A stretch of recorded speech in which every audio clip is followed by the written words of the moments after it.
In this video, I'm going to talk about matter, or the material stuff of the universe, and how we can classify it as an element, a pure substance, or a mixture. So chemistry actually is really all about the study of matter. Biology is studying living things. Chemistry, we're studying stuff, the stuff in the universe. The universe is also made of energy, which makes this matter move, so it's pretty important, but we're going to focus on matter this year. Matter is defined as something that has mass and volume, so it takes up space, and we can get an indication of how much is in there by what the mass is. The matter itself is made up of atoms that can be themselves organized in groups, grouped in various ways. If we think of just about atoms, atoms themselves are made of combinations of smaller particles, which I think you're probably already familiar with as protons, neutrons, and electrons. Because they are so small and they make up the atom, we can call them subatomic particles. So different combinations of subatomic particles make different atoms, and different atoms make different elements. Those are organized in the periodic table, which you'll be quite familiar with by the time you're done with this year. There are 118 known elements, but only 92 of them occur in nature. So the periodic table is made up of mostly of things that occur naturally, but then a few rows that are made of elements that scientists have put together under laboratory conditions. Elements are pure substances, and pure substances are composed of identical particles. So all of the pieces that are inside a pure substance are the same. Elements are only made from one kind of atom, but inside an element they can be individual atoms, or there can be molecules or groups of atoms together in the element. So over here in my illustration I have one element that really is just single particles, but another one where the element has two atoms bonded together to make a molecule that contains two atoms. And if you remember from biology, we talked about how oxygen exists in the air as O2, and this would be an illustration of what O2 would look like, two atoms of oxygen bonded together. Elements are kind of the bottom line. They cannot be broken down. Those individual atoms are the foundational thing for building up matter, and so you cannot break an element down by any kind of physical or chemical process. You can break it down by a nuclear reaction, think like a nuclear bomb, but we're not doing that in chemistry class. Pure substances could also be compounds. Compounds are made from two or more different kinds of atoms chemically bonded together, and so they're always going to exist as molecules. They're always going to have more than one atom in there.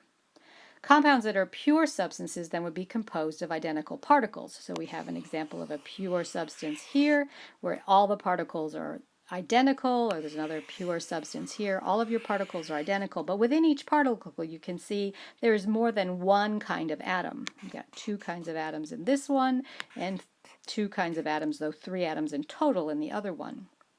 So compounds can be broken apart. You can use a chemical process, a chemical reaction, and liberate those atoms from each other, rearrange them. You can't break them apart physically. It doesn't matter how much you try to chop up a compound, but you can break a compound apart chemically.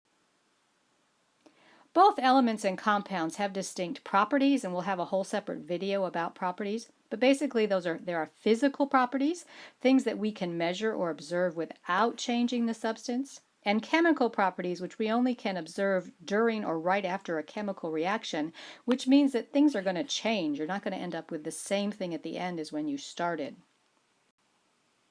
Then we get to mixtures. Mixtures, unlike pure substances, are not composed of identical particles. And while compounds require chemical bonds between elements, the substances in mixtures are not bonded together. They're just kind of there. Mixtures can contain only elements. You can have an element of or a mixture of elements. You can have a mixture of compounds, or you can have a mixture that contains both elements and compounds. And the little illustration I kind of put together here on the bottom is going to contain both elements. Here are little brown circles, and the two compounds that we saw earlier. Furthermore, you can take mixtures and divide them into a category of homogeneous and heterogeneous. So homogeneous, the HOMO, the homo, prefix means the same. So the mixture looks like it's all the same. It looks like it's all one substance, but you can separate out by physical means the various components. So in the example here, we've got some salt being mixed in with water, and once you stir it in, the salt is going to dissolve in the water, and it'll look like one substance, but you could boil away the water and get your salt back. And so that's a physical means of separation. In a heterogeneous substance, hetero, you can distinguish the other, hetero means other, different substances can be seen in the mixture. So if we look at our kind of dirty water examples over here, you could sit and look in that glass and pick out the particles of dirt or silt or mud, and so you can distinguish the different substances. In a model, the illustration at the bottom, we see our heterogeneous mixture, the different particles that make up that mixture kind of clumped, whereas in a homogeneous mixture they're evenly spread out. So to summarize, matter can be divided into pure substances or mixtures, and those pure substances can either be elements, which are single types of atoms, so there might be more than one atom together making a molecule, or compounds, which will always have more than one kind of atom chemically bonded together. Our mixtures can be divided into homogeneous mixtures that look the same all the way through, but we could separate the parts by physical means, or heterogeneous mixtures, which are pretty obviously a mixture, like a beef stew or your breakfast cereal. You can pick out the different parts fairly easily. So this is our introduction to matter. We're going to be exploring more and more things about matter as we go through this course this year.